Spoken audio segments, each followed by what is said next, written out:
Thank you, Mark, for sitting down with me. Pleasure. We're here at the first SeedLink conference in Brandon, Manitoba. And what brings Nexeed to this particular event? What brings us here? Well, we always like to participate when we're invited to join the Manitoba Seed Grower Association or the other provincial seed grower associations. It's a good opportunity to learn and try to tell people what's new with us and meet lots of old friends and make a few new ones. Yeah, well, this is a big year for Nexeed, 30 years, 3 decades. And what's your proudest accomplishment in that time? So I've been, sometime this year, I became as experienced at this within this company as my predecessor, Brad, was.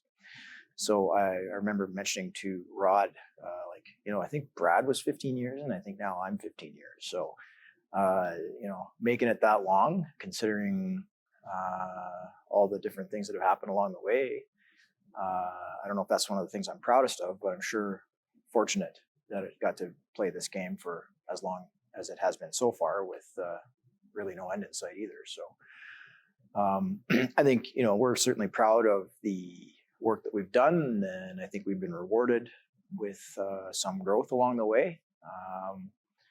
I'd probably say that we were really proud of some of the bigger changes that we've made in the evolution of the company. A long time ago, I can remember attending it was actually a Jeeps Grain Elevator and Processing Society meeting, and one of the people who was in the engineering department at Viterra told me that they viewed us as being, this one, it was just myself and Rod, and that was it.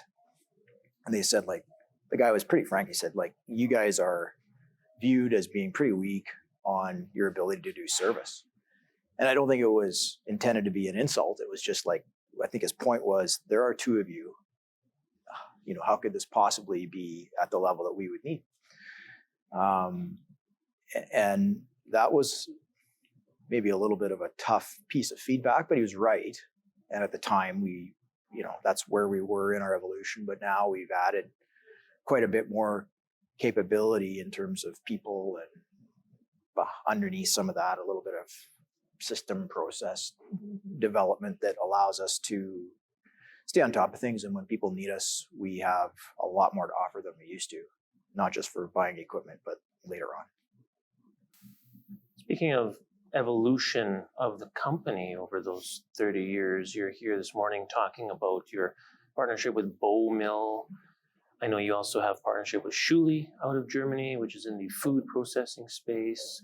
A lot of new opportunities for the traditional seed processing industry, food processing, things like that. Can you talk a little bit about those new opportunities and why now, why these are starting to spring up at this point in time? Well, there's a few reasons why those are happening now.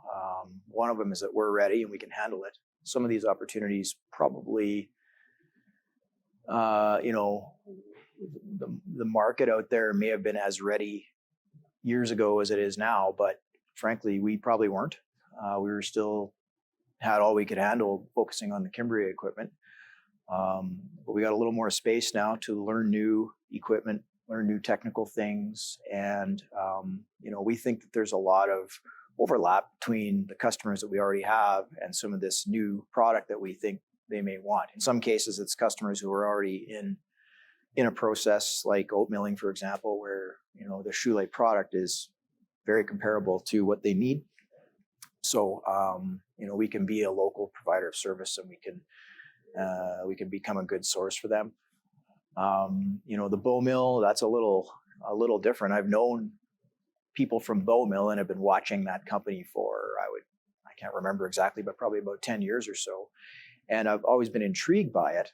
Never until now kind of felt like it was quite there. That plus, like I said before, about where we were at, it just didn't fit. But earlier this year, we had a chance to see their new product, and I thought that it was at a point where it was time to give it a try. So, that one is going to be a really interesting process to work through with people, because applying that technology in this market, it's kind of a different one, but it might also have some of the most impact of anything that we offer people when we find ways for that one to give people a return on an investment.